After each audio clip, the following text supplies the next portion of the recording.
Baik, kita akan masuk ke modul 6 ya, dari 7 pilar ini, financial planning. Nah, nanti sebenarnya di dalam membuat bisnis plan nanti, financial planning ini salah satu hal yang teramat sangat penting.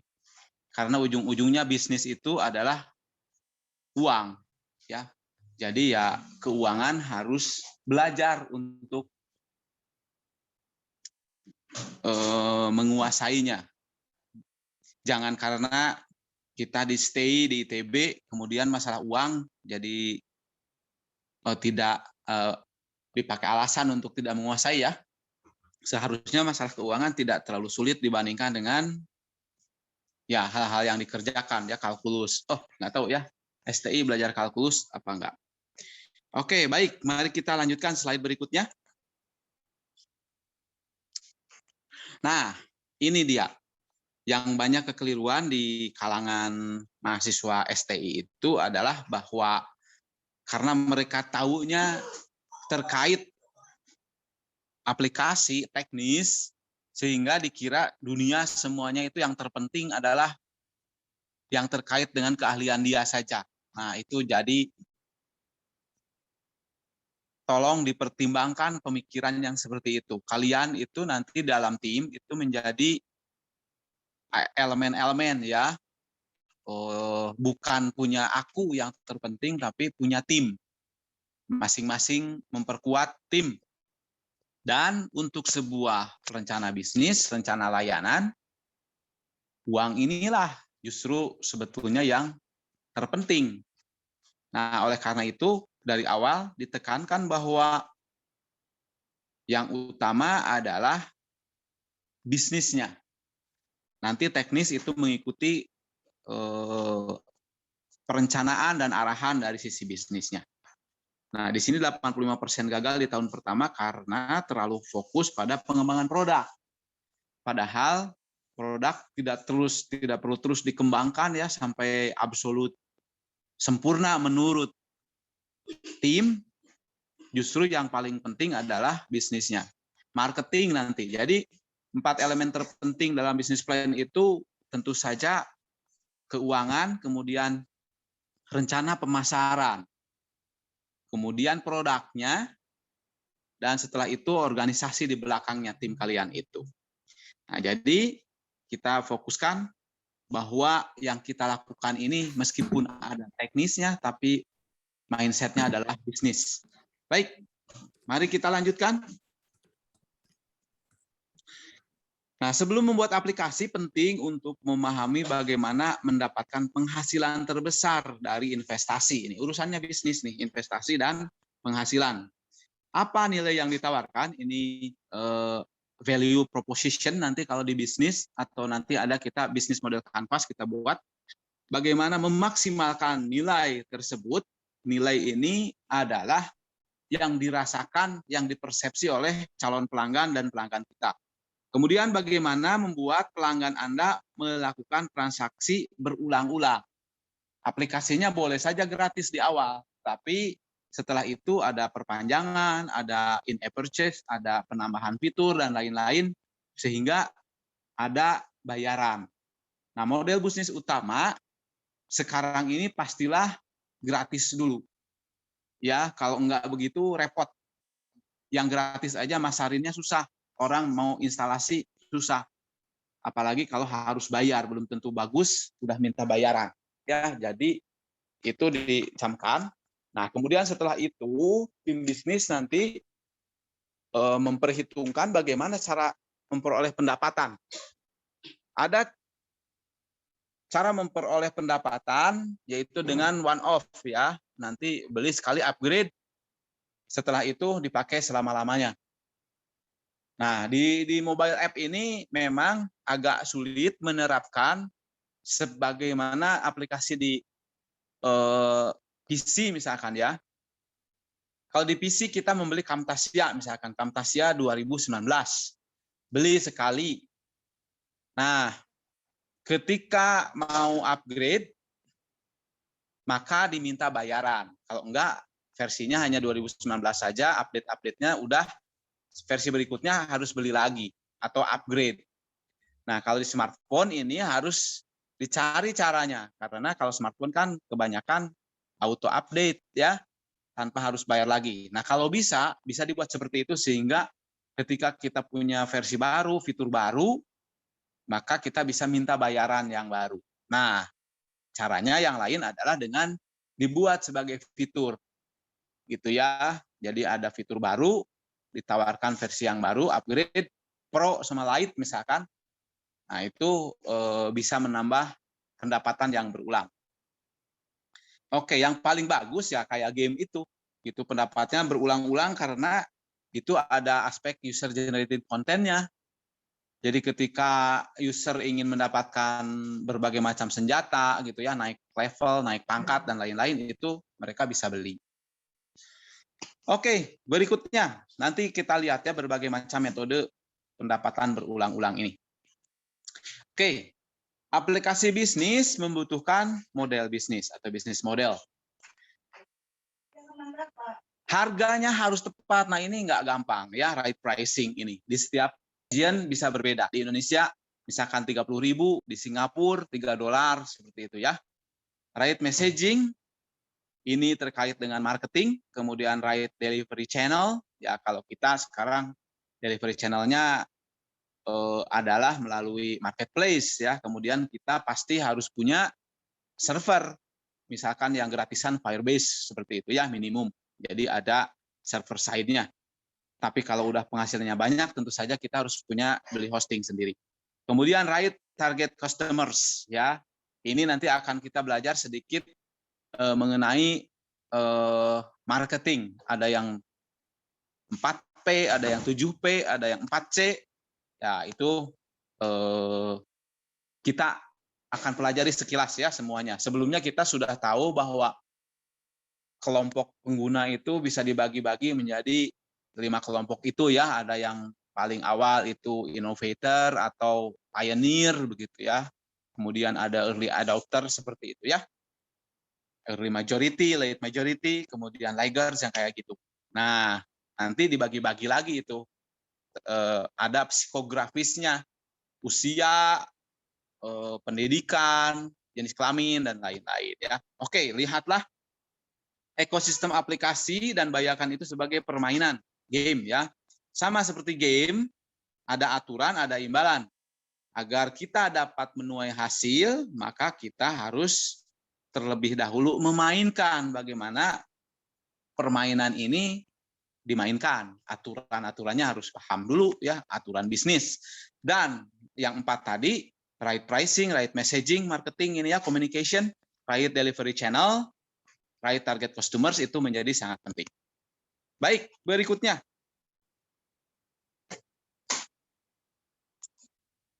Nah, ini. Baiklah. Saya ingin mulai gantian nih. Karena hal-hal seperti ini mudah dan supaya tidak kehilangan track ya, semuanya memperhatikan karena secara random akan kegiliran. Saya minta yang nomor 15 NIM-nya. Silahkan membacakan ini, karena ini hal-hal pengetahuan umum saja. Kalian pada umumnya mungkin sudah tahu ya, seperti yang disampaikan oleh para dai. Biasanya kita udah tahu, tetapi sudut pandang beda, jadi ada insight yang baru. Silakan nomor 15 siapa? Apakah sudah ada? Mohon dibantu, ada nomor NIM 15? Namanya siapa?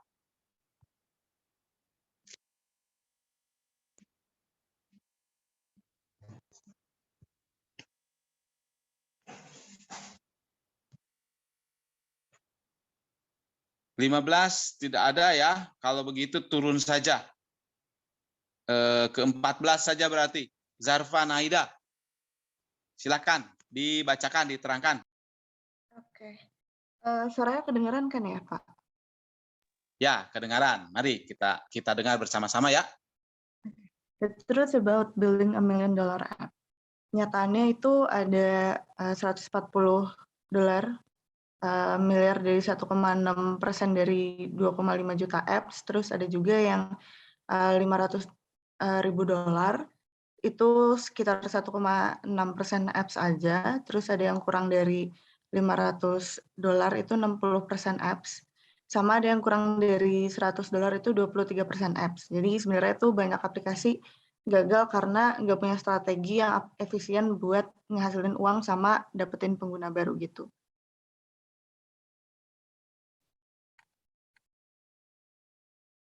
Yang sukses banget itu ternyata hanya 1%-an, 1-2% ya.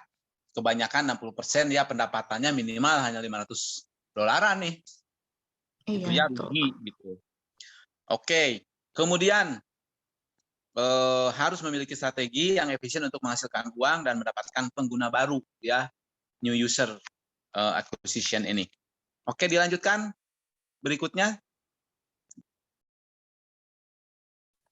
Oke, jadi ada banyak cara buat make money-nya.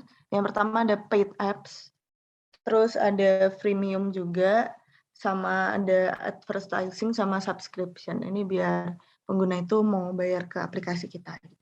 Oke, kasih contoh dari 4 kategori aplikasi ini.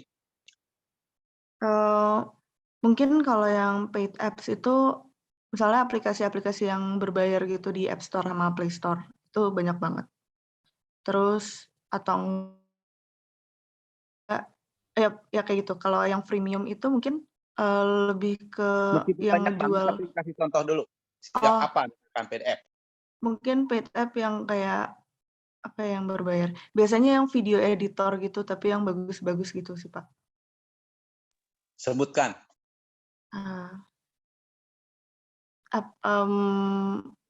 Apa ya Jangan kemarin masuk tuh? ke paradoks. Nyebutkan, wah banyak sekali, tapi sebutkan nggak bisa gitu. Jadi sebutkanlah salah satu contohnya nyatanya. Oh, ini nih mungkin ke game juga bisa kayak Minecraft gitu. Gitu. Oke, lanjut. Minecraft bayarnya berapa? Nah, kalau itu kurang tahu Pak, cuma setahu saya bayar sih. Tapi bukankah instalasinya gratis? Itu masuknya adalah ke freemium.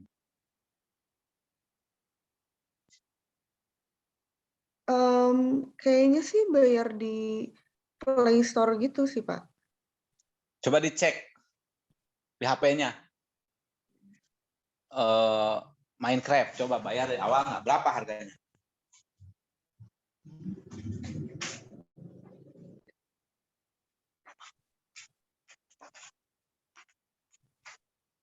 $109.000 kalau di Play Store.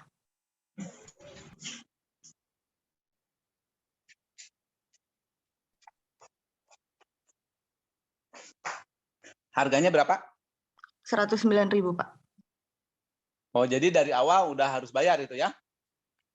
Iya, kalau di Play Store. Oke. Kemudian yang freemium, contohnya. Kalau Yang freemium premium itu yang mungkin gimana? kayak misalnya Spotify gitu kali ya Pak. Kayak nggak bayar, bisa nggak bayar, tapi ada fitur yang premiumnya juga yang harus bayar gitu. Oke. Ya, kemudian di dalamnya Oke, ada kalau tambahan itu ya, in-app purchase ya, kalau ya, itu ya, ingin dapat apa, beli. Oke, nah nanti banyak model yang bagi kalian paling pas itu paling ini, premium ini.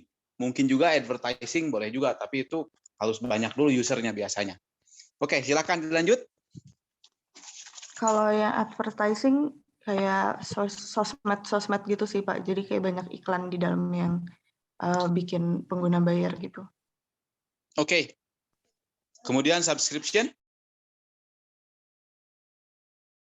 Oke, kalau misalnya subscription itu kayak misalnya Microsoft gitu mungkin ya, kayak Office 365 gitu, jadi kayak harus bayar buat subscription-nya.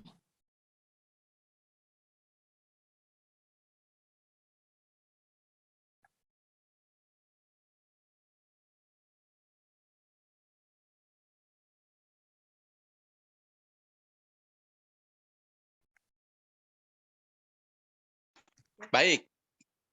Contoh lain subscription?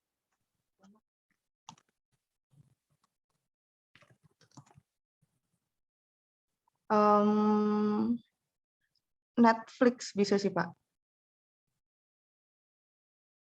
Jadi kayak tiap bulan kayak bayar gitu mungkin. Baik, 25.000 gitu ya, bisa aweran dan lain-lainnya itu untuk memperingan ini ya. Oke, baik. Mari kita lanjut ke apa namanya? Yang berikutnya. Gantian. Zarfa mau minta siapa nih yang melanjutkan? Yang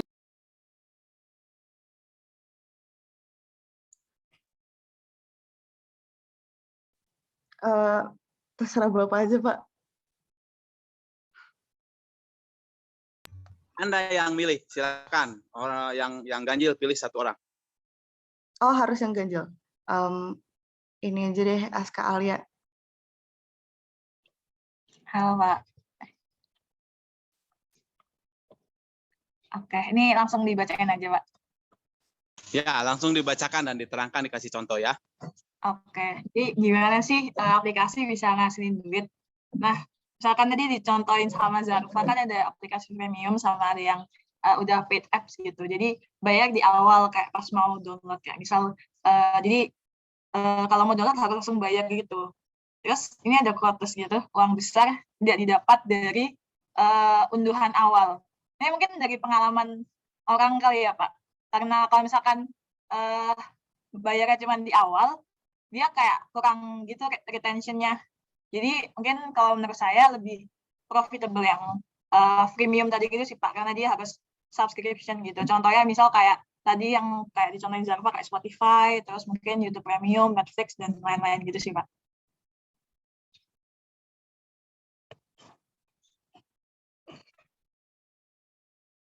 Udah, Pak.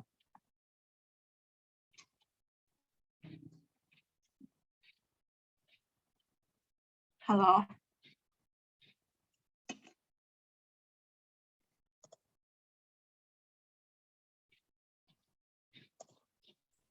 Sepertinya Pak Isyap terputus nih, terpental. Oh, oke. Ya udah. Saya tunggu aja nggak apa-apa, Pak. Ya, tunggu sebentar ya. Oke, Pak.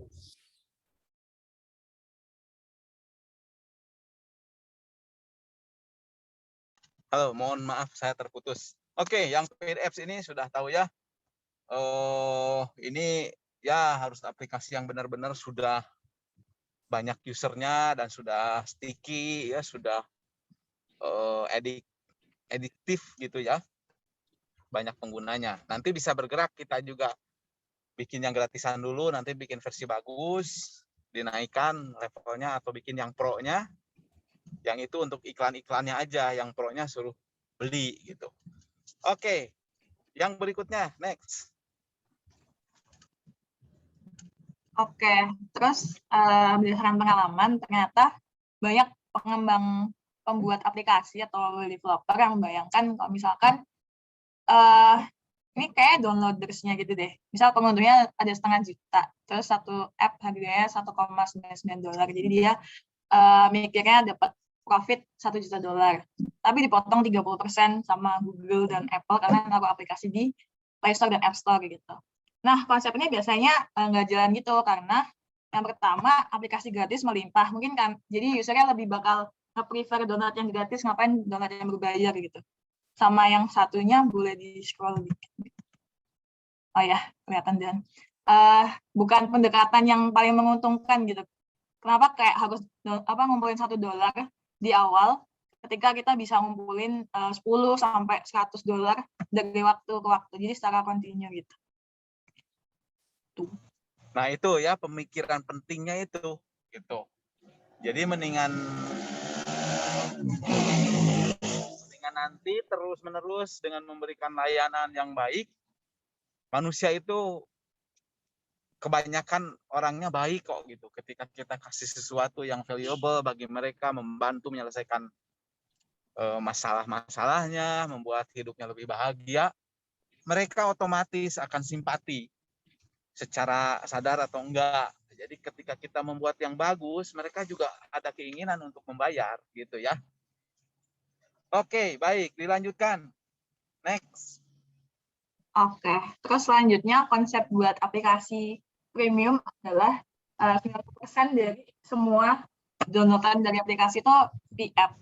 Dan rata-rata 9 dari 10 aplikasi teratas di market itu punya strategi sama gitu, premium yang memanfaatkan in-app purchase gitu. Terus ada quotes lagi, pengguna sekarang berharap untuk mencoba aplikasi Anda sebelum menghabiskan uang. Oh mungkin jadi konsep premium ini kayak tester gitu kayak Pak. Kayak biar ada uji coba gratis, dan kalau misalkan dia merasa aplikasinya good, baru dia continue buat. Ya, semua orang ingin nyaman dan titik nyamannya di premium ini ya. Jadi kita install, bagus, kita pertahankan. Ternyata fiturnya ada yang lebih menarik, ya beli kan gitu ya. Orang udah terbiasa seperti itu. Next. Next slide. Oke, selanjutnya ada beberapa cara aplikasi premium bisa dapat profit, termasuk berbagai bentuk in-app purchase gitu. Yang pertama, pembelian layanan seperti taksi atau pijat. Yang kedua, beli fungsi tambahan seperti level atau konten. Yang ketiga, lebih banyak waktu untuk menggunakan app. Yang keempat, bayar buat hapus iklan. Sama yang terakhir, bisa combine dari 4 cara di atas. Oke, ini beberapa metode. Oke, sekarang saya tanya aplikasi yang tim Anda bikin apa? Terus nanti mau bagaimana strateginya? Kami bikin aplikasi namanya Kui Isi gitu Pak. Jadi salah satu problem yang diangkat adalah susahnya nyari responden buat kuesioner dan juga user interview dengan persona yang spesifik gitu. Kayak misal saya pengen develop produk, cuman personanya tuh guru gitu. Dan sedangkan saya nggak berada di kalangan guru gitu. Nah, di saya tuh buat model bisnisnya. Kalau misalkan saya mau nyari user buat di interview atau misalkan mau nyoba kuesioner, saya harus bayar ke app-nya. Terus sedangkan untuk dari sisi respondennya, dia tiap kali ngisi kuesioner atau jadi yang di interview itu mereka bakal dapat poin, dan kalau misalkan poinnya dikumpulin bakal bisa ditukar sama voucher-voucher yang sama app-nya gitu sih Pak. Ntar mungkin ada perhitungannya juga biar beneficial gimana gitu antaranya. Oke, baik. Anda punya strategi ya di antara ini ya untuk mendapatkan. Jadi kategorinya punya Anda apa aplikasinya?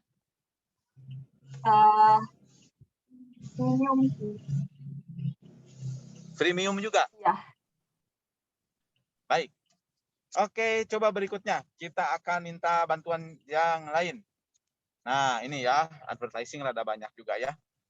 Baik, saya minta nomor 87. Adakah yang 87? Siapa? Iya, Pak. Silakan, namanya siapa? Stephanie, Pak. Stephanie, monggo. Ya, oke. Jadi bagaimana cara aplikasi menghasilkan uang? Jadi ada periklanan. Jadi periklanan dalam aplikasi adalah model monetasi yang sering dikomunikasikan dengan premium atau aplikasi free to play. Apps menghasilkan uang setiap kali pengguna menggunakan iklan dalam aplikasi Anda. Secara umum, pengguna bersedia berurusan dengan iklan sebagai imbalan untuk mengakses layanan atau konten Anda tanpa biaya. Baik, coba berikutnya masih ada ini advertising. Next slide.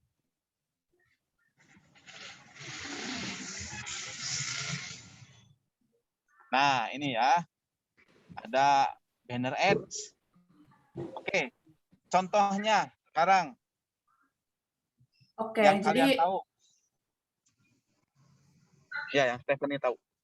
Oke, jadi kalau di slide ini yang pertama itu ada iklan, terus udah itu bisa di visit site juga, jadi itu bakal dilanjutin ke website terus nanti bakal dimonetasi juga. kalau misalkan buttonnya diklik. Yang Anda tahu misalkan aplikasi apa? Misalnya banyak sih Pak, kalau game-game gitu kan misalnya udah main di progress sampai sejauh apa, nanti tiba-tiba bakal ada iklan muncul. Itu termasuk. Terus Spotify juga termasuk. Kalau misalkan nggak bayar premium, nanti dia bakal ada iklan di tengah-tengah, begitu Pak. Oke. Next.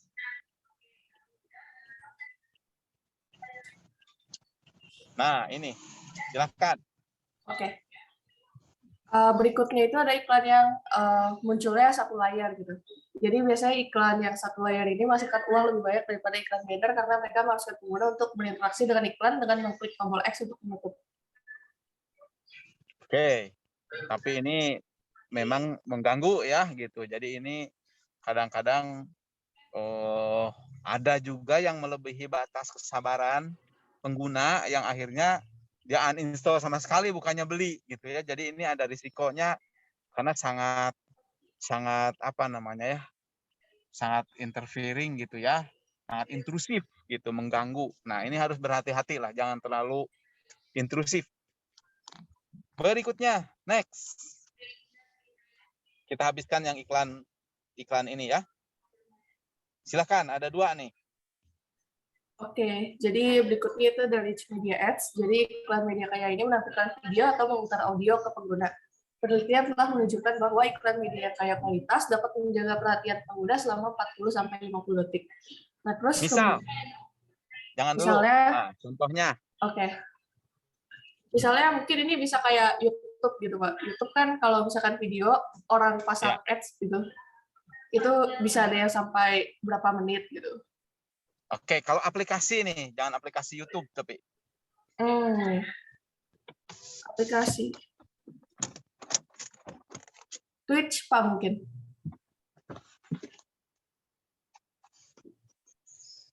Apa contohnya? Aplikasi Twitch. Jadi dia itu aplikasi streaming. Tapi streamingnya untuk game gitu. Baik. Oke, kemudian Overwatch. Oke. Kemudian Overwatch memberikan imbalan kepada pengguna untuk berinteraksi dengan iklan. Nah, sering terlihat di aplikasi permainan, iklan ini memberi hadiah kepada pengguna dengan mata uang dalam aplikasi dan peningkatan ketika mereka melewati level.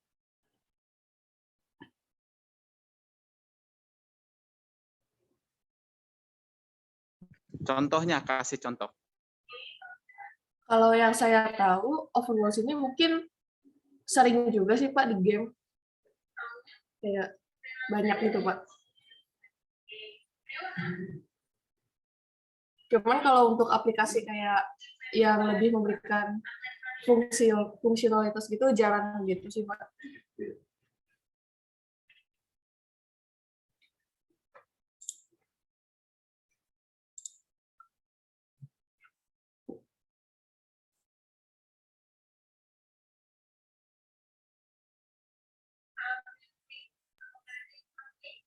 Contoh game apa?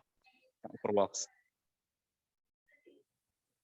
Jujur saya lupa nama gamenya, tapi udah lama begitu Pak gamenya. Jadi gamenya dimainin, terus di tengah-tengah itu ada iklan, tapi iklannya itu harus dimainin memang Pak. Terus nanti bakal dapat poin. Oke. Baik, oke. Berikutnya, slide. Next slide. Ya, ganti dulu orang deh kalau gitu. Coba tolong panggilkan teman Anda siapa? Yang genap. Oke. Kalau gitu Dita aja deh.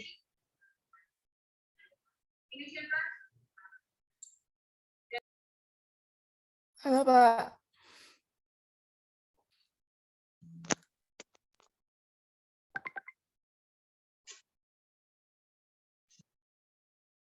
Ayo.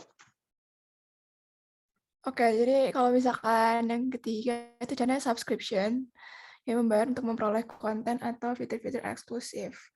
Nah, cuman kayak oke, ini contohnya Spotify. Jadi sulit menawarkan pemasukan yang stabil namun hanya berlaku untuk aplikasi yang rutin menawarkan konten atau fitur terbaru.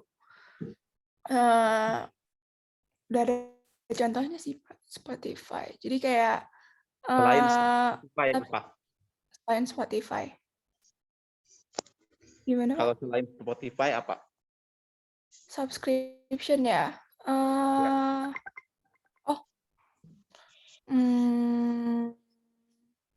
Netflix bisa, Pak. YouTube Oke, Premium juga ya, bisa. mirip-mirip ya. Baik, oke, next slide. Nah, kalau yang keempat caranya monetization. Jadi pengguna menuntut nilai atau manfaat dari aplikasi tersebut sebelum bersedia membayar.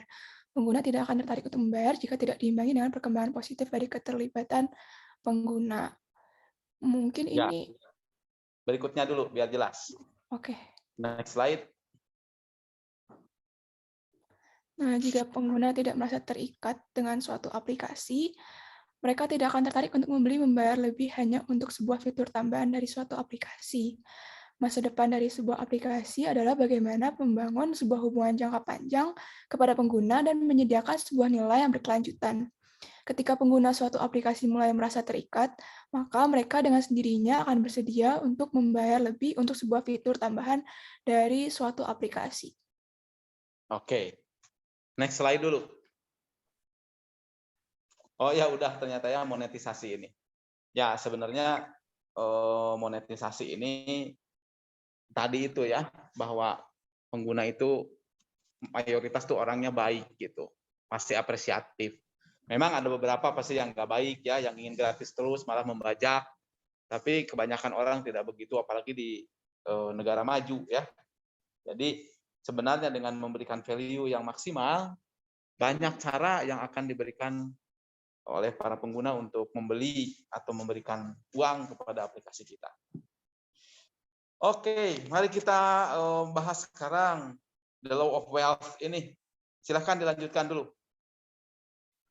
Oke, jadi the law of wealth intinya adalah menciptakan sesuatu yang lebih bernilai bagi orang tersebut daripada jumlah uang atau kekayaan yang mereka miliki. Pada aplikasi, hal tersebut tergantung pada nilai yang ditawarkan oleh aplikasi tersebut.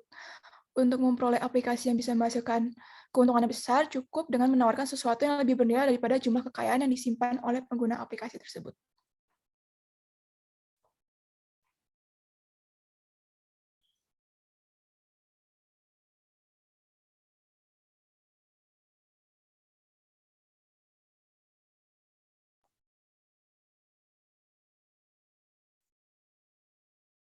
Oh, jadi ini mau dijelasin gitu atau gimana, Pak?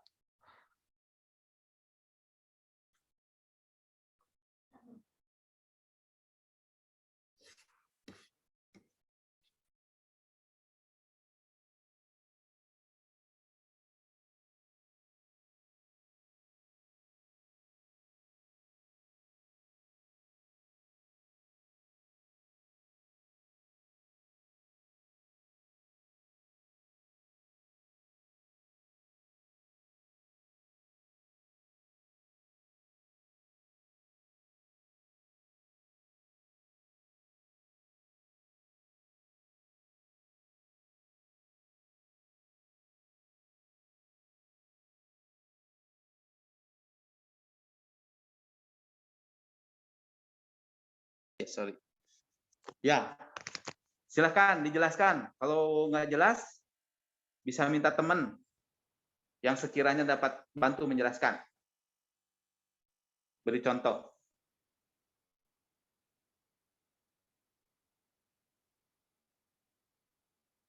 Halo, halo.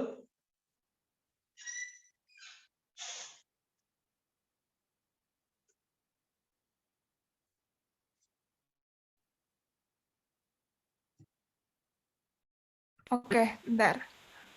Kedengeran, Pak?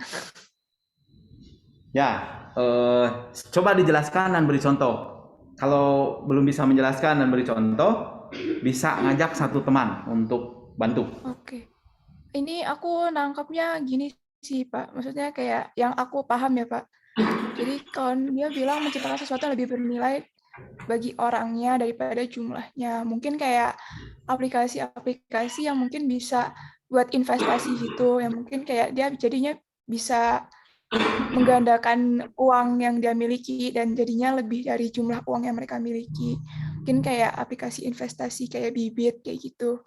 atau enggak mungkin yang kayak apa namanya, yang mungkin nggak bisa ternilai dengan uang, contohnya kesehatan, aplikasi kesehatan, kayak gitu. Jadi kayak Halodoc.org kayak gitu sih, Pak. Aku nangkepnya sih gitu ya.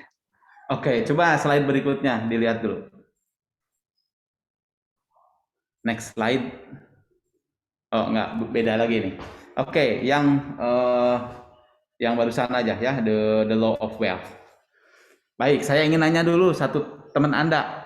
Mungkin teman Anda yang sekiranya lewat bantu Anda. Oh, maksudnya aku nunjuk atau gimana, Pak? Ngajak, ayo diskusi nih, bener nggak gitu. Aska boleh deh. Silahkan. Halo. Ya, maksudnya gimana? Dan kasih contoh. Kalau sesuatu yang bernilai lebih dari uang tuh mungkin ya tadi benar sih Pak, kesehatan kayak gitu, kayak Halodoc, Dokter dan kawan-kawan. Terus mungkin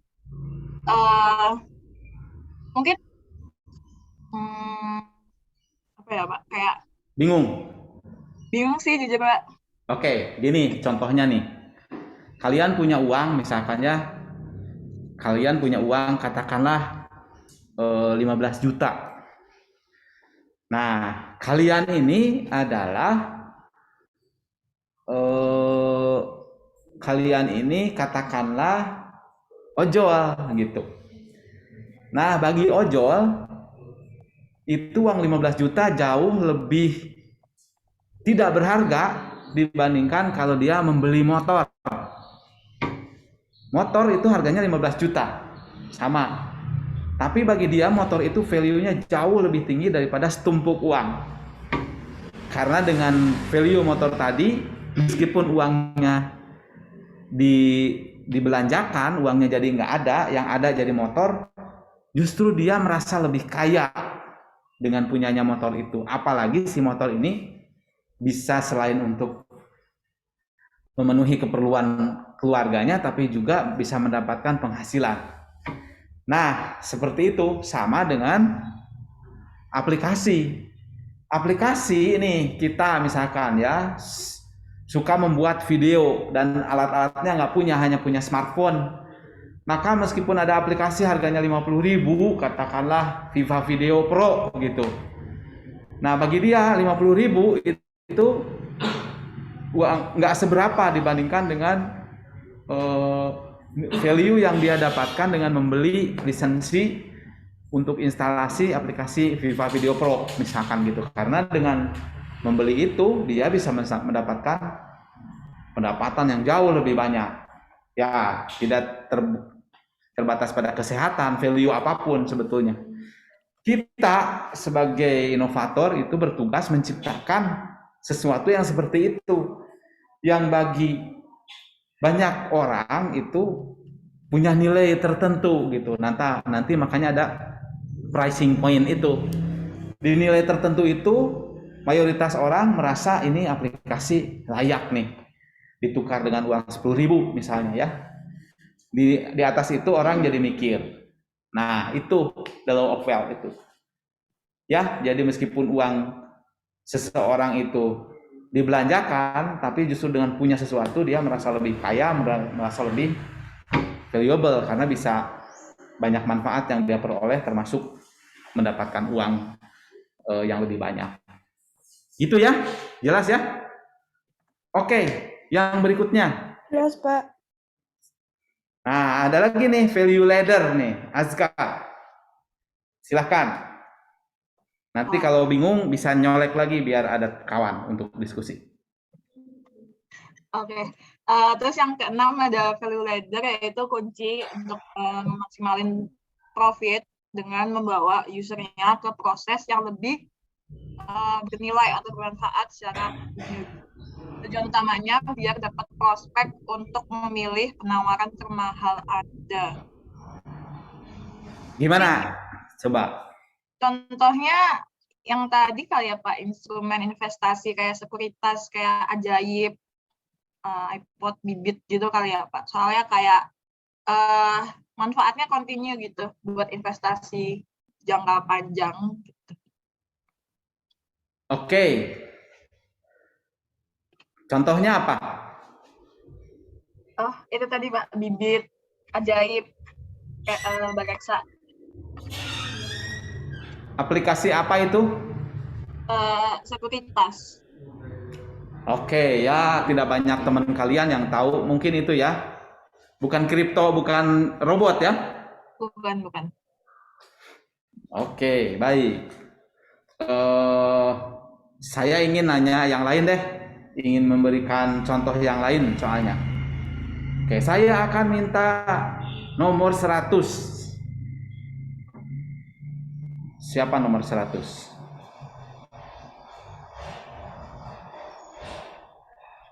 Coba di sini ada nggak? Nomor 100 itu, berarti Fernaldi aja. Kalau gitu nomor 99, karena 101 Azka, 100 nggak ada. Fernaldi, Baik, Mbak. silakan. Eh, Jadi mungkin lanjutin lagi untuk berikutnya yang keenam ada value ladder. Jadi kunci untuk memaksimalkan pendapatan adalah dengan membawa pengguna ke proses yang menyediakan nilai atau manfaat secara berkelanjutan. Jadi tujuan utamanya dari ini itu adalah untuk memperoleh prospek untuk membeli penawaran termahal Anda. Gimana tuh maksudnya dan beri contoh? Tadi sudah dijelaskan, tapi saya minta lagi contohnya.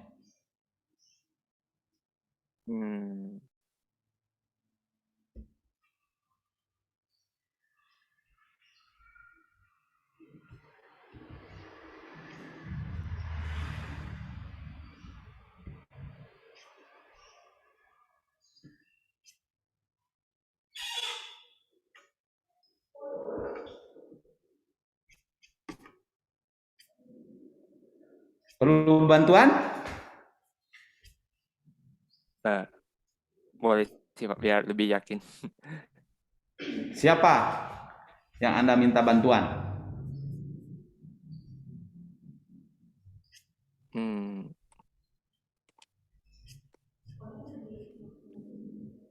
Mungkin kalau bisa mungkin dari Ilyas bisa membantu. Silakan.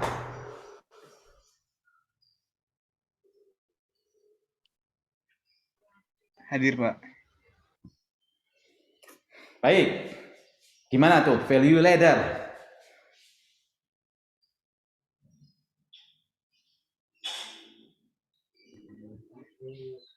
Jujur saya juga masih bingung sih, Pak. Sebentar. Tadi Azka udah ngasih contoh sih sebenarnya. Kunci untuk memaksimalkan pendapatan kita ya sebagai pengembang, pemilik aplikasi adalah dengan membawa pengguna ke proses yang menyediakan nilai manfaat secara berkelanjutan, terus-menerus. Kayak WhatsApp gitu. Terus setiap hari memberikan manfaat, setiap dipakai ada manfaatnya. Jadi ya akhirnya mereka meskipun ya sekarang belum memberikan subscription atau apa-apa, dia mendapatkan hal-hal yang lain dari banyak model bisnis yang tidak kita ketahui. Jadi intinya adalah kayak Google juga ya, berbagai macam aplikasinya memberikan value terus-menerus. Sehingga ya dengan adanya mereka di sekitar kita selalu menggunakan aplikasi kita, meskipun di aplikasi ini kita nggak dapat apa-apa kayak Gmail, tapi dengan terdaftarnya di Gmail, kita menjadi target marketing terus-menerus. Uang yang dapat diperoleh itu sebetulnya bukan dari konsumen, tetapi dari pihak ketiga yang beriklan, kayak gitu ya. Jadi kalau game, nah game itu pasti ada bosennya, sehebat apapun. Makanya terus dibuat versi-versi, dibuat tantangan-tantangan supaya tidak bosan orang itu. Kayak gitu ya, sehingga dengan konsep yang tadi, karena dia selalu berada di jangkauan kita terus, akhirnya dibandingkan dengan kalau bayar sekali di depan $2 atau setengah dolar, maka dengan berada di kita terus, kita bahkan ketika gratis terus, kita dapat uang itu ya dari pihak ketiga ya, pengiklan atau yang lain-lain. Itu ya, oke.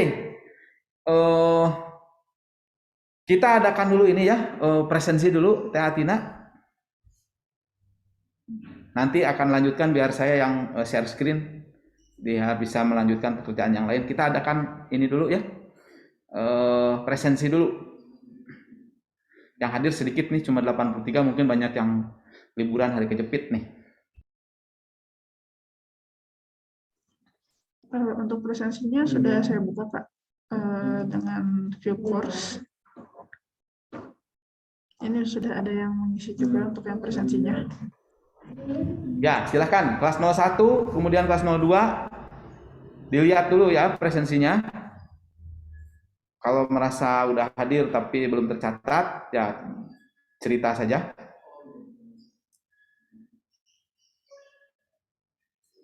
Lihat, tolong perhatikan itu masih absen kayak gitu ya. Zarfa juga tuh masih absen tuh.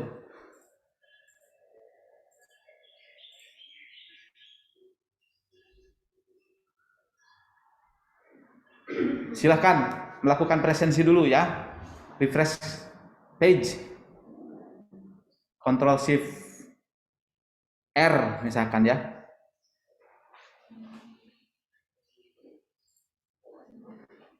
Karena kita tidak akan melakukan revisi presensi, karena presensi tidak penting-penting banget ya, tetapi ya lumayan lah. Kalau penilaiannya di perbatasan, nanti saya suka melihat ini anak rajin nggak gitu.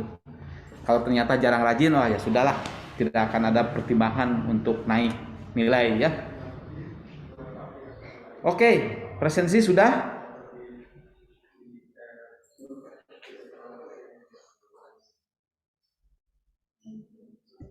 Baiklah, kalau begitu Teh Atina bisa melakukan presensi, mungkin sinkronisasi bisa nanti, bisa melanjutkan pekerjaan, silahkan. Sudah jauh-jauh datang soalnya. Nah, ini biar saya yang menangani aja sampai selesai. Baik, saya sekarang akan melanjutkan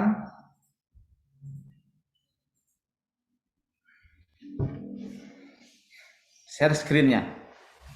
Nah, ini value ladder, kemudian want others to invest in your apps. Saya akan bertanya ya, supaya semuanya aktif. Nah, saya akan bertanya kepada Muhammad Iqbal Alam. Pak. Ya, silakan dibacakan, diterangkan, dikasih contoh. Oke, selanjutnya ada one other to invest in your app. Jadi yang pertama itu jika ingin seseorang untuk berinvestasi di aplikasi kalian itu, yang pertama jangan menunggu investor, kedua buatlah uang, ketiga udah dapat uang baru cari investor, keempat buktikan kepada investor bahwa aplikasimu dapat menghasilkan sesuatu.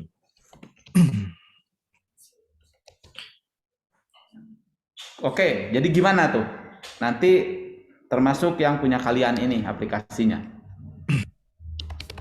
Jadi mungkin kenapa jangan menunggu investor, terus buat uang dulu dari aplikasinya agar ketika kita sudah biar investornya pas kita udah mencari investor dan tahu aplikasi kita sudah bisa menghasilkan uang, jadi investor itu jadi lebih percaya kepada aplikasi kita, Pak. Gitu, Pak. Dan bisa menghasilkan sesuatu juga aplikasi kita, gitu, Pak. Oke, contohnya misalnya aplikasi apa nih yang tanpa investor dia sudah menghasilkan duluan?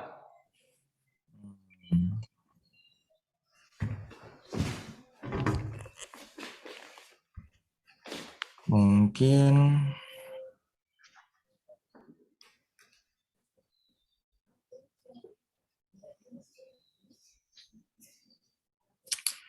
Kalau binomo gitu Pak termasuk? Waduh, jangan itulah itu. Kalian jangan tergoda membuat aplikasi yang melanggar kemanusiaan lah, gitu ya. Enggak Pak, itu kayak cuma semacam contoh doang Pak. Ya nggak apa-apa.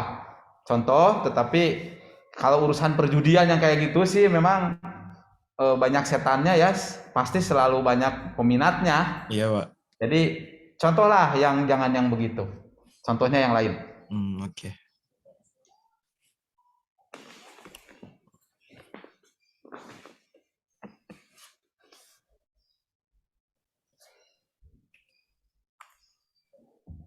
Oke, perlu bantuan teman? Coleklah teman Anda. Boleh deh Pak. Contohnya apa? Misalkan, nah ketika investor datang dia itu udah punya penghasilan sebenarnya. Jadi udah nggak, kasarnya bargain dengan investor itu udah tinggi gitu ya, karena ya mereka datang itu untuk memperbesar bisnis, tetapi tanpa mereka juga uang udah dapat gitu. Contohnya apa? Coba.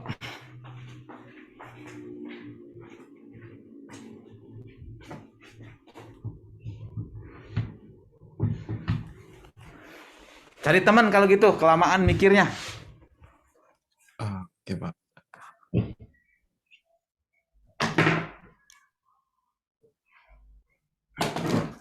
Siapa mau diajak?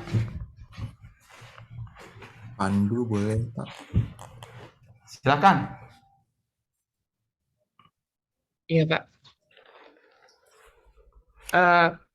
Kalau untuk contoh aplikasi yang kira-kira belum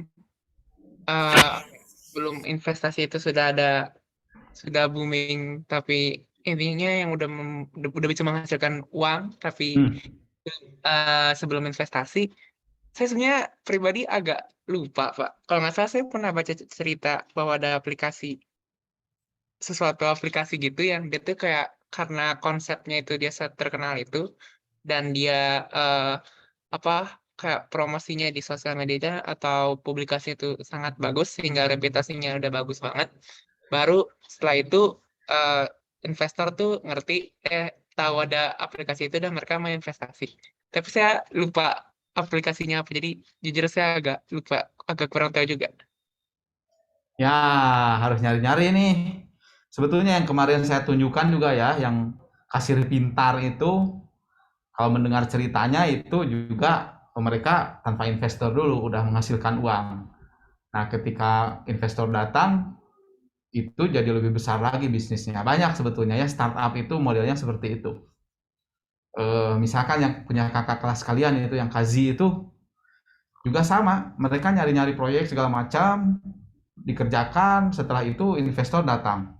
Jadi sebelum investor datang mereka nyari-nyari proyek dulu udah dapat uangnya. Ya, mudah-mudahan nanti sesekali saya bisa panggil juga tuh kakak kelas kaliannya angkatan pertama STI itu. Oke, baiklah kalau begitu. Nih, silahkan di Iqbal dilanjutkan. Ini lifetime value. Oke, selanjutnya ada what is a lifetime value? It is the core revenue metric that all top apps monitor. It represents the total financial value of your app to the consumer. It is how much money each app user generates in his or her lifetime. Artikan dulu kalimat ini.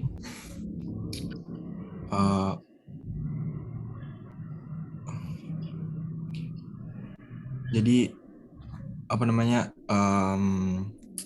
untuk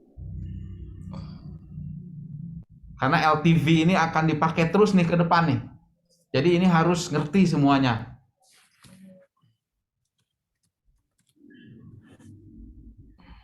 Bentar, Pak.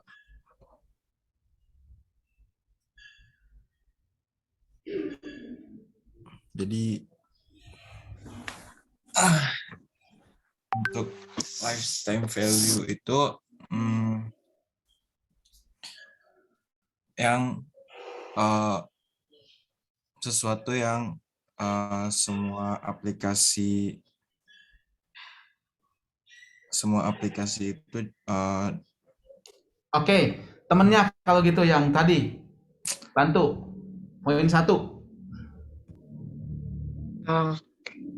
Kalau yang saya tangkap lifetime value itu berarti jadi suatu aplikasi itu biasanya kan ada yang download gitu, ada konsumen yang mendownload. Nah, dari Gini ya, sebentar. Kalau berdua kayak gini, kalian bingung, temennya itu segera tanya Google kemana-mana sehingga bisa dapat solusi gitu ya kan. Ini bukan ujian ini, tapi supaya semua mikir gitu, karena mata kuliah ini sudah didaftarkan dari awal ya sebagai participative learning. Jadi project based learning, participative learning gitu. Jadi ya kalian harus mikir setiap ada perkuliahan itu supaya ingat terus. Oke, dilanjutkan. Oke, Pak.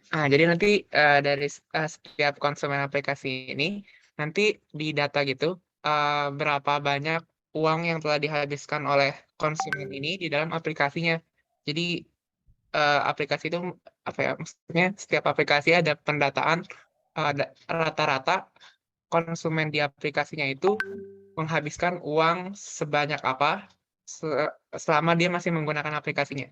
Oke, bagus sekali. Nomor 2, poin 2, coba dilanjutkan, akan lebih jelas. Oke, terus ini setelah didapatkan tadi setiap konsumen itu menghabiskan berapa, uangnya berapa dalam aplikasi tersebut, itu lalu dibagi dengan rata-rata nilai per bulan atau nilai per customer, terus melihat nilainya seiring waktu. Kalau ini saya tangkapnya kayaknya perkembangannya begitu, Pak. Mungkin kayak, kalau misalnya lifetime value pada bulan ini dibandingkan sama lifetime value bulan ke depan lebih tinggi, bulan ini sama bulan sebelumnya lebih tinggi bulan ini, berarti aplikasinya value-nya bertambah dan ya nilainya makin lama semakin bertambah. Oke, nomor 3. Terus kunci untuk mendapatkan high LTV itu adalah untuk memastikan bahwa tadi ada beberapa poin yang ngomongin juga bahwa aplikasi itu harus terus-menerus menyediakan nilai bagi para konsumennya dan memberikan manfaat bagi para konsumennya dan memastikan high retention dari user. Kalau dengan memastikan bahwa aplikasi itu memberikan manfaat terus-menerus, maka konsumen akan secara dengan sendirinya menghabiskan uang di dalam aplikasi itu terus-menerus sehingga LTV-nya semakin lama akan semakin banyak. Dan high retention berarti yang saya tangkap user itu sekali buka aplikasi dia akan lebih cenderung sering membuka aplikasi itu lagi, dan karena dia sering membuka aplikasi itu maka LTV-nya juga akan makin tinggi. Begitu, Pak. Oke, ya intinya seperti tadi ya, ketika kita membuat aplikasi ini adiktif ya, menjadi mencandukan, nah maka meskipun aplikasinya gratis, tapi karena kita punya value yang lain untuk mengambil keuntungan, baik dari iklan atau dari hal-hal pihak ketiga yang lain atau mengiklan produk kita sendiri, apalagi kalau yang udah jelas ya, kalau melalui in-app purchase ataupun subscription gitu atau yang uangnya langsung kerasa oleh kita, itu lebih jelas menilainya. Nah, LTV ini makanya ya sampai game yang bagus itu anak-anak misalkan yang kebetulan bisa dapat akses ke kartu kredit orang tuanya, kadang-kadang sampai menghabiskan jutaan gitu ya, gara-gara aplikasinya sangat valuable bagi si anak itu dan uang yang dibelanjakannya sangat besar. Tapi lagi-lagi itu ya ada borderline ya, gray area ketika game itu anak-anak sampai bisa menghabiskan jutaan. Karena tidak akan sustain juga kalau tidak normal ya. Jadi kalau yang normal itu ya kayak Netflix, kayak Spotify gitu ya, sekian puluh ribu per bulan tapi terus menerus. Itu ya. Oke. Nah, looking at the big picture dari urusan keuangan ini, mari disimpulkan. Lanjutkan. Saya Pak. Ya.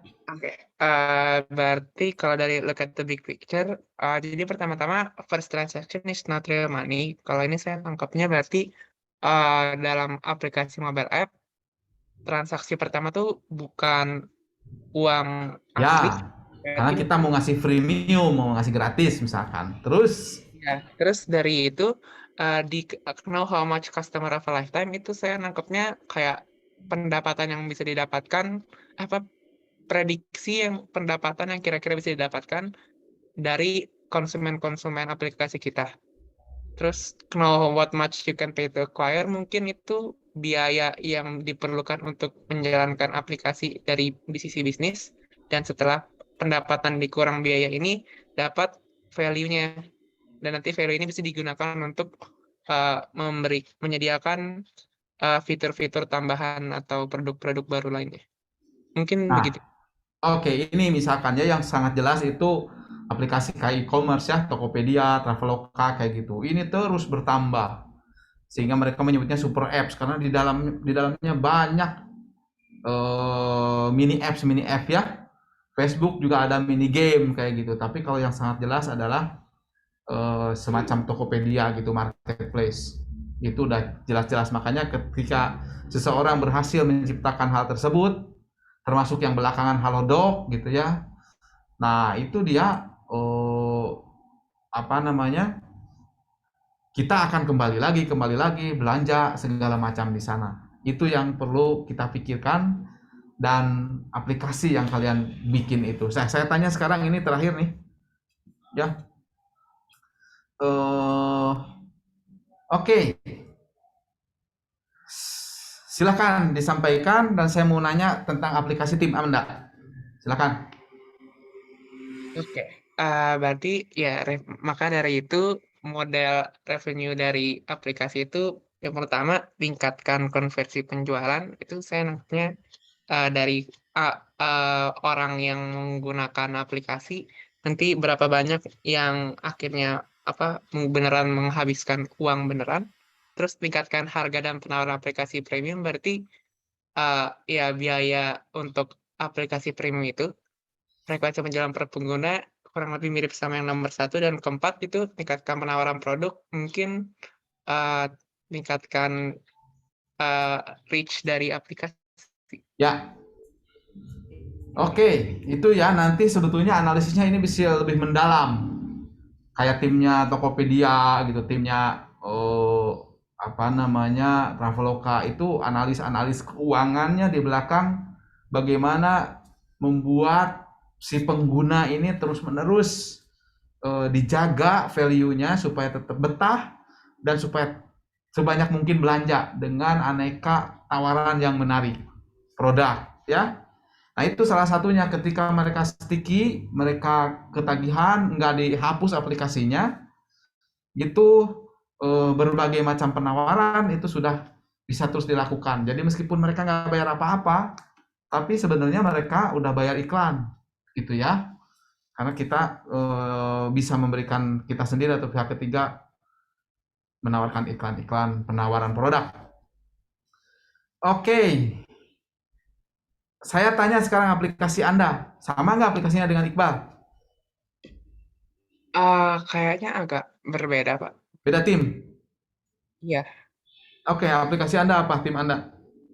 Kalau aplikasi kami itu inginnya mempertemukan antara tukang-tukang yang ada di Indonesia dengan orang-orang yang kira-kira membutuhkan tukang. Jadi misalnya semacam kita kepikirnya terinspirasinya dari dulu kan Indonesia itu banyak ojek dan orang-orang tuh sebenarnya butuh ojek, tapi kalau mencari ojek itu harus jalan keluar gitu. Nah, kalau kita kepikirnya itu kurang lebih kayak gitu, bahwa Indonesia banyak tukang, kira-kira kita juga banyak yang butuh tukang, tapi bagaimana cara mempertemukan tukang dengan ini ya dengan aplikasi. Sebenarnya sudah ada ya aplikasi 2kangs.com itu ya? Iya, Pak, benar, udah ada. Analis aja. Ya, kita belum ngeset nih tugasnya, apalagi ini kami sudah libur lagi. Jadi kita akan share tugas untuk dikumpulkan hari Selasa berikutnya ya mengenai analisis aplikasi dan revenue model kalian. Jadi nanti tugasnya nanti akan kami upload bahwa kalian memasukkan kira-kira revenue modelnya akan seperti apa dan menganalisis 3 aplikasi sejenis akan kita tayangkan tugasnya ya. Oke, baiklah kalau begitu saya akan stop sharing dulu. Kita akan lanjutkan ke modul berikutnya.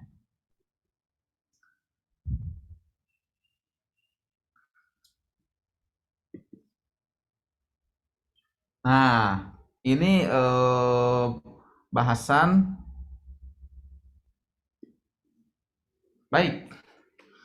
Silahkan kalian di fresh screen dulu ya, karena supaya bisa mengakses modul 7 dan kita sudah bersiap-siap menuju UTS ini.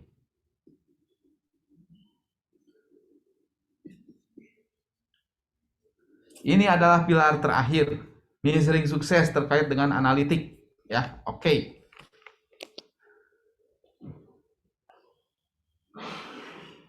Nah, saya ingin share screen-nya sekarang dari kalian untuk modul 7 ini. Bersiap-siap dibuka ya. Dan saya akan minta Dimas Farhan. Dimas Farhan, silahkan share screen modul 7. Modul 7 ya, Pak? Ya. Oke, baik sebentar, Pak.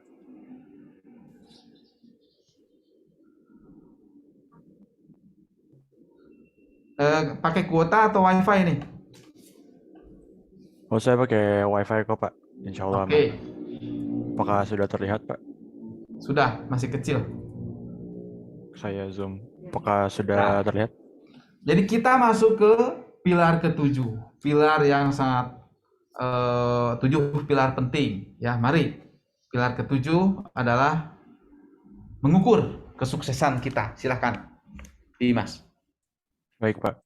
Dari slide pertama, di sini you can improve what you don't track. Tanpa melacak perkembangan dari sebuah aplikasi, kita tidak akan mengerti bagaimana cara mengupdate aplikasi tersebut. Apa yang terjadi jika aplikasi dan usaha pemasaran aplikasi kita tidak membawakan hasil? Kita pasti akan merubah strategi, kan? Inilah kegunaan dari melacak perkembangan aplikasi agar kita bisa mengantisipasi suatu kejadian yang mungkin akan terjadi.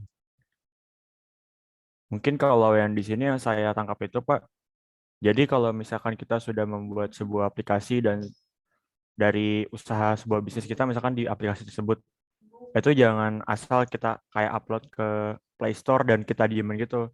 Makanya dalam sebuah aplikasi itu kan, atau dalam sebuah kayak sebuah bisnis juga pasti akan ada update-update secara terus kan, masukan dari orang-orang seperti itu yang ngebuat secara tidak langsung itu aplikasi kita jadi lebih berkembang juga.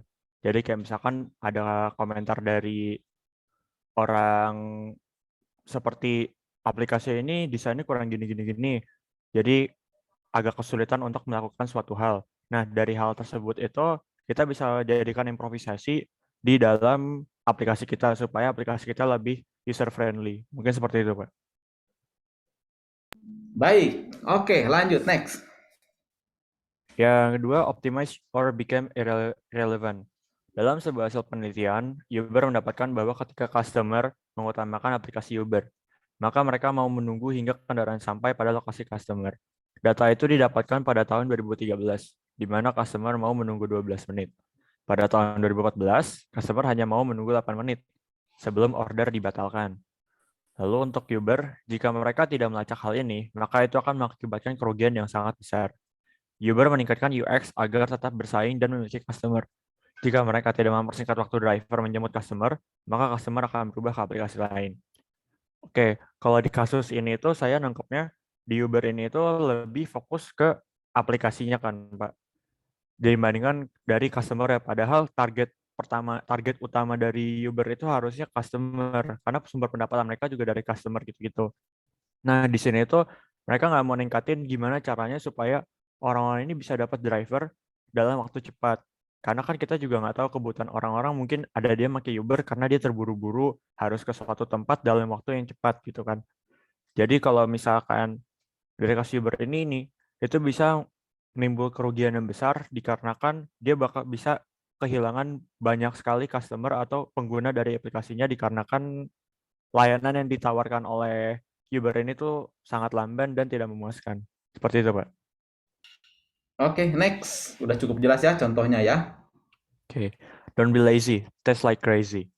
Banyak sekali developers memunculkan aplikasi mereka, tapi mereka hanya memantau jumlah download dan penjualannya. Ini adalah tahap di mana aplikasi gagal. Tanpa melacaki performance metrics, kita tidak akan mengerti apa yang membuat orang mendownload, dari mana user, atau faktor apa yang menyebabkan keuntungan. Hasil penelitian menunjukkan bahwa aplikasi yang menggunakan App Analytics mengalahkan pesaing yang mengandalkan intuisi dalam rasio 3:1. Hasil analisis kita adalah jalan menuju sukses. Hasil analisis membantu kita mengerti apa yang berhasil dan apa yang tidak. Hal tersebut dapat digunakan untuk memperbarui aplikasi kita. Oke, untuk yang di sini itu mungkin lebih ke arah ini ya, Pak. Mereka tuh dari developernya itu kayak lebih sering memantau mengenai statistik dari aplikasi gitu sih, Pak. Jadi kayak bisa jadi kita bisa tahu gitu orang ini tuh kira-kira download sticky, misalnya download notes ini tuh buat apa sih, aplikasi notes ini tuh buat apa sih? Oh, mereka ini download notes ini untuk naro-naro kebutuhan apa aja yang mereka butuhin itu untuk nge-list down wishlist mereka atau nge-list down catatan-catatan mereka, ataupun user-user yang download ini tuh dari mana, dari kalangan apa aja sih? Apakah dari kalangan orang tua atau kalangan anak muda? Jadi mereka bisa nge-improve lagi dan menyesuaikan dari aplikasinya itu ke target user mereka. Misalkan target usernya lebih banyak ke orang tua, berarti mereka kan lebih butuh aplikasi yang mudah digunakan. Karena kan biasanya orang yang sudah lanjut usia itu agak kesulitan untuk menggunakan teknologi yang baru-baru gitu, seperti itu mungkin, Pak. Jadi mereka bisa nge-gain lebih banyak customer lagi tuh, nge-engage banyak customer lagi. Dan mereka selalu ngelakuin analisis setiap saatnya di aplikasi tersebut supaya mereka mungkin nggak ketinggalan update gitu ya, Pak. Mungkin saya tangkapnya. Ya, pada intinya bahwa kita itu benar-benar harus jago empati, jago simpati. Jadi laporan-laporan yang buruk dari konsumen itu adalah permata-permata yang sangat berharga. Jadi ketika ada laporan yang jelek, yang buruk, yang kurang baik itu harus segera direspon oleh tim CRM-nya ya, Consumer Relationship Management, dan dikomunikasikan dengan baik kepada tim pengembang supaya ada bug segala macam segera diatasi. Nah, ketika kita respon kepada mereka, kemudian aplikasinya semakin sempurna, karena tidak ada yang pernah ada yang sempurna ya, apalagi segmentasi di di pengguna itu kan sangat besar, bermacam aneka merek, tipe, memori, CPU, layar, dan lain-lain begitu banyak. Jadi tentu saja banyak hal yang ada yang kurang sempurna ya di lapangan. Nah, oleh karena itu harus sebelum rilis harus dites dengan berbagai macam device sedapat mungkin. Memang ada pihak ketiga ya yang menyediakan jasa testing itu. Tapi setidaknya untuk kalian ya yang ngetes ini biasanya yang ngetes ini desainernya ya. Kalau bertiga itu desainer memberikan spek kepada engineer-nya dan engineer melakukannya. Nah, dibalikin lagi udah sesuai atau enggak. Nah, jadi test plan ini sangat penting. Ngetes aplikasi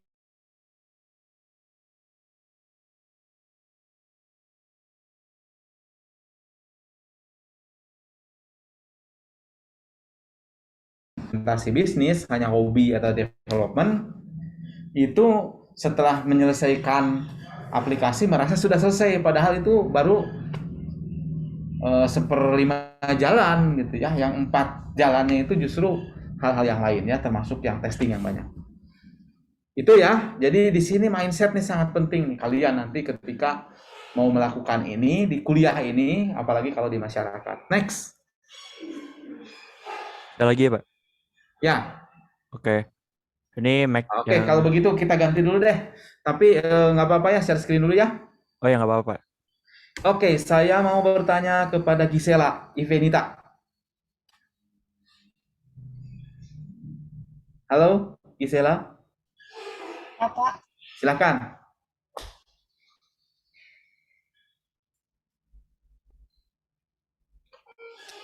Mari.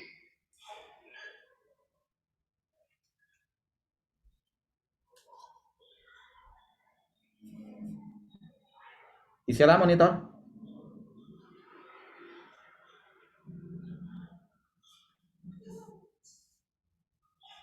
Halo, tes.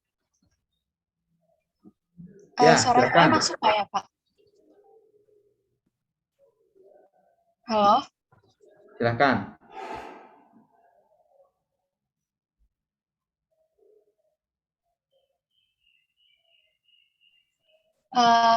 Maaf Pak, tadi saya agak putus-putus. Ini dibaca aja ya Pak? Diterangkan, ya. Jadi, ketika kita berhadapan dengan standar bisnis, kita harus membuat data kita memiliki arti. Kuncinya adalah mengerti standar mana yang paling penting untuk kita. Contoh, kita memiliki sebuah aplikasi yang telah di-download 20.000 kali bulan lalu dan mendapat keuntungan $44.000. Itu adalah informasi yang bagus, tapi kita tidak dapat mengetahui hal lain tentang aplikasi itu. Kuncinya adalah melihat lebih dalam dan mencari wawasan yang dapat digunakan untuk mendapat download dan penjualan.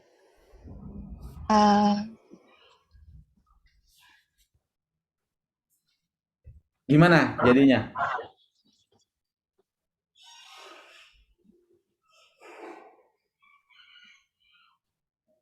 Halo? Mungkin kayak sebagai yang membuat aplikasi, kita harus bisa cari memahami data itu lebih detail lagi buat perkembangan aplikasinya kita ke depannya. Ya, perlu analytics ya. Next, coba scroll. Nah, ini. Silakan. Di matrix that matter, yang pertama terdapat dua fokus. Yang pertama, downloads, apa yang membuat user mendownload aplikasi kita. Yang kedua adalah conversions, meliputi revenue, customer lifetime value, retention, dan referrals. Jika kita ada aktivitas marketing, tetapi tidak berhubungan untuk mendapatkan downloads dan meningkatkan conversion, hilangkan saja kegiatan itu. Nah, gimana tuh maksudnya? Jadi kayak fokus utama kita itu membuat gimana caranya user itu bisa menggunakan aplikasi kita. Kalau misalnya dia new user, berarti harus nge-download dan juga conversion supaya dia bisa akses aplikasi kita terus-terusan gitu, Pak. Coba, jika kita ada aktivitas marketing tetapi tidak berhubungan untuk mendapatkan downloads dan meningkatkan conversion, berarti percuma saja. Karena yang metrik yang paling penting itu adalah jumlah download, kemudian download ini dikonversi menjadi revenue, terutama yang LTV ini. Apalagi kalau dia menjadi referrals ya, meningkatkan jumlah user yang baru ya. Oke, next. Nah, ini ada 5 app analytics. Next. Yang pertama.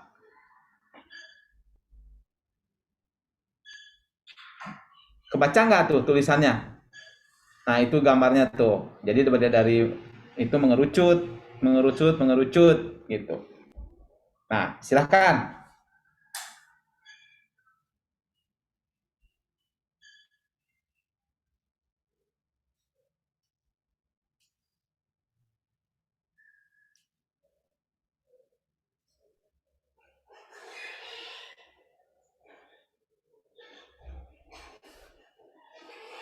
Ayo.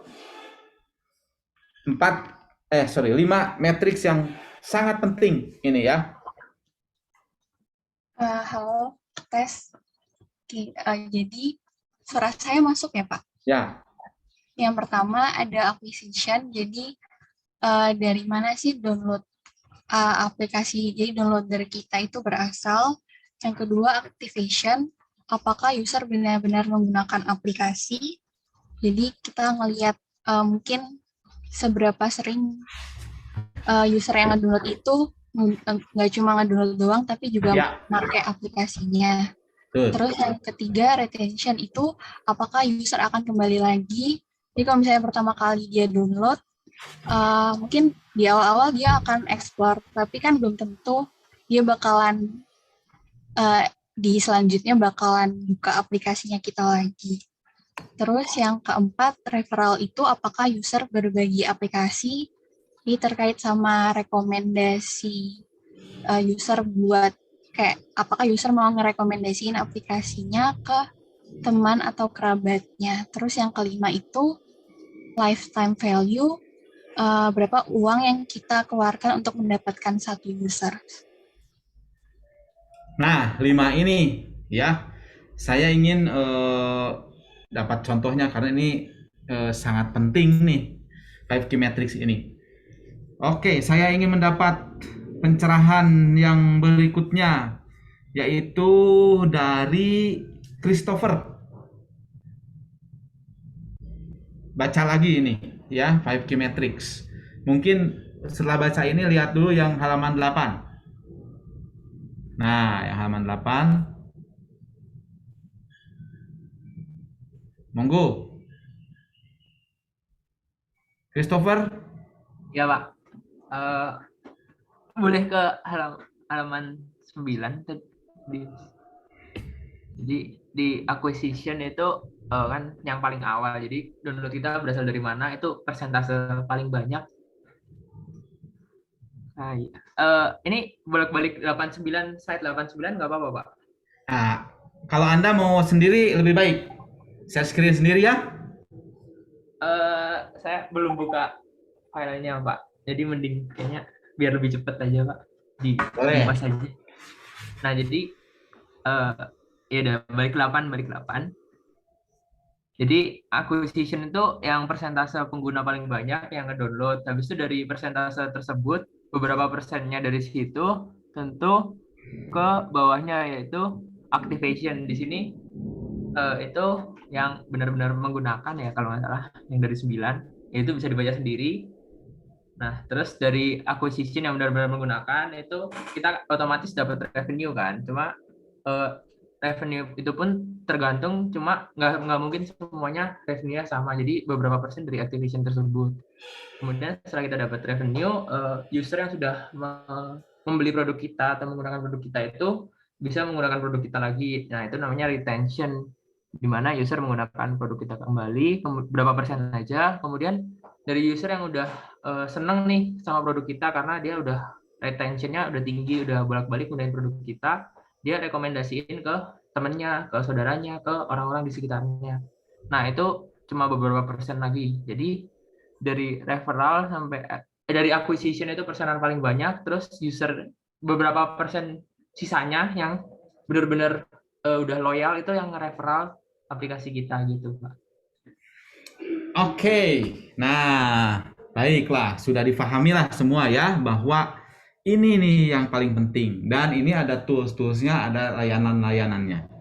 Nah, jadi ada satu lagi poin ini ya yang untuk kalian masukkan ke dalam tugas timnya, yaitu mengenai kalian mau menggunakan framework apa nanti analytics-nya untuk aplikasi yang akan kalian unggah, yang akan kalian buat. Jadi kalian cari-cari informasinya, toolsnya bisa apa saja.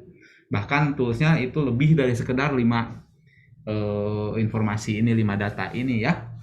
Jadi nih saya catat dulu, mohon Teh Alina dicatat, nanti kita akan buat secara resmi. Yang pertama adalah dokumennya nanti diperbanyak ya. Dari dulu sudah ada Grand Vision sama ide, deskripsi dan lain-lain. Sekarang ada tambahan 3 item. Yang pertama adalah mengenai setidaknya analisis kelebihan kekurangan dari 3 aplikasi lain, dan kalian nanti menohok kepada apa yang aplikasi lain tersebut tidak sediakan, kalian menyediakannya. ya, karena itulah celah kalian untuk masuk. Kemudian yang kedua adalah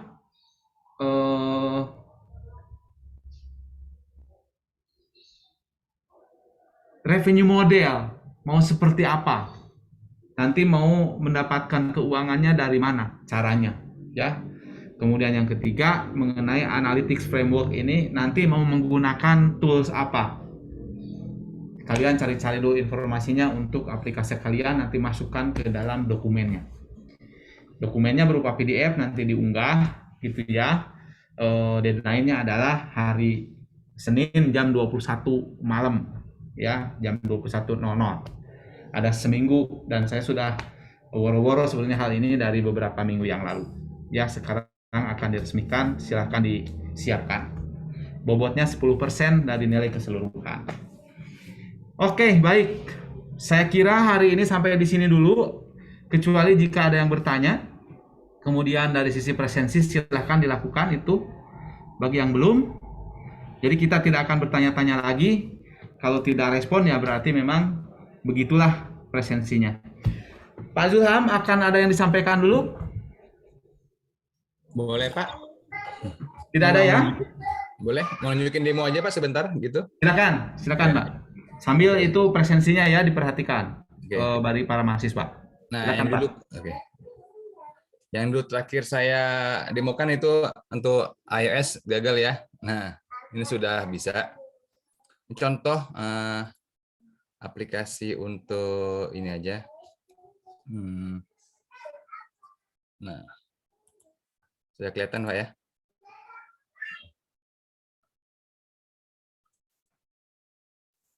Ini aplikasi menggunakan Qt. Nanti kita demokan juga di Macintosh.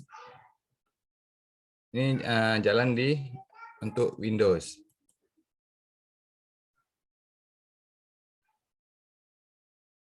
Nah, ini ada dengan menggunakan Qt Quick KML. Ini ada simulasi planet lah ya, perputaran planet seperti itu. Bisa diatur planet apa aja yang mau dilihat, rotation speed-nya, viewing distance. Bisa dikecilin lagi. Oke, Neptunus. Kemudian sekarang kita akan coba build di Android ya. Ini saya pilih aja nih untuk Android. Rilis. Ini menggunakan apa ID-nya Pak? Dari Qt Creator Pak. Qt Qt Creator maksudnya jalan di OS apa? Jalan di OS Windows untuk target Windows dan Android. Oke. Nah, sekarang ini demonya. Kemudian jalankan dulu untuk ini di Android. Sudah detect ya device-nya. Recording in progress.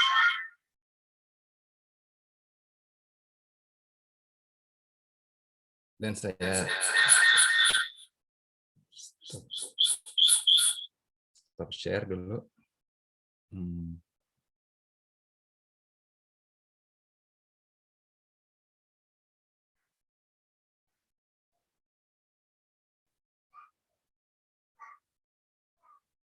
Nah, ini jalan di Android ya.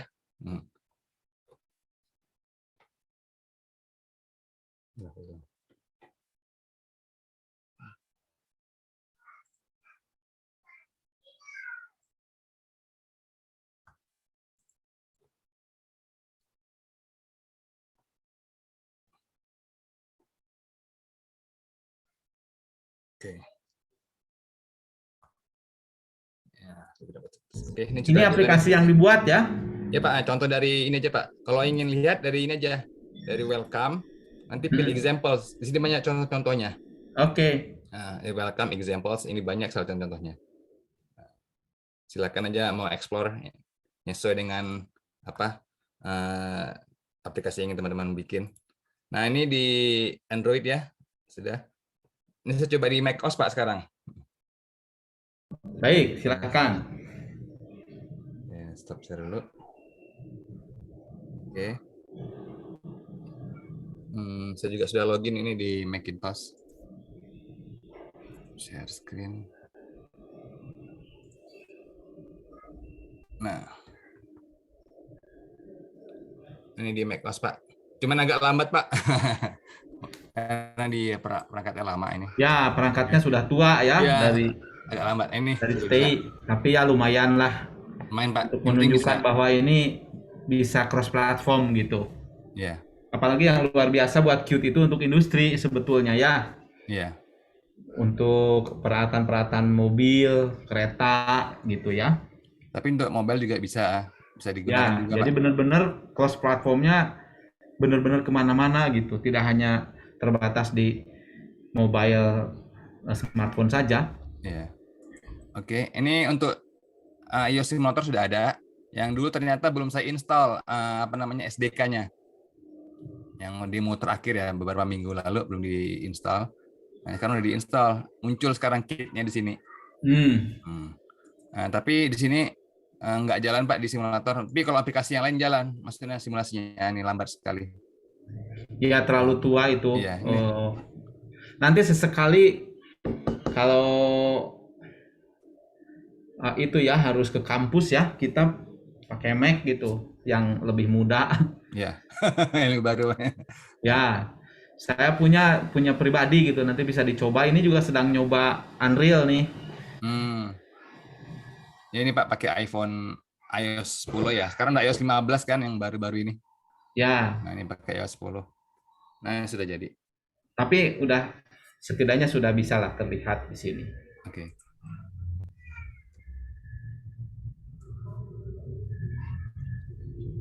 Nah, sudah. Tapi ya ini agak lambat. Aduh, gimana ini? Ya begitu Pak. Paling hanya mendemokan saja Pak. Ya. Ya oke. Baik, terima kasih Pak Zulham. Ya Pak. Atas demonya ya, jadi sudah ditunjukkan caranya segala macamnya sudah nih, tinggal kalian nanti berkarya saja mau bagaimana. Oke, waktu kita juga sudah menunjukkan 11.38, sudah hampir habis. Mudah-mudahan presensinya sudah oke semua. Kita sampai di sini. Nanti tugas akan dibereskanlah hari ini sehingga nanti malam sudah muncul ya. Tapi kalian sudah bersiap-siap dengan tugas yang saya sampaikan secara lisan, 3 elemen yang perlu dikerjakan. Terima kasih, salam sehat selalu. Semoga semuanya selalu sehat, dan kalau yang sedang sakit semoga lekas sembuh, lekas pulih kembali. Saya tutup. Wassalamualaikum warahmatullahi wabarakatuh. Waalaikumsalam warahmatullahi wabarakatuh. Terima kasih Pak. Terima kasih Pak. Baik, terima kasih.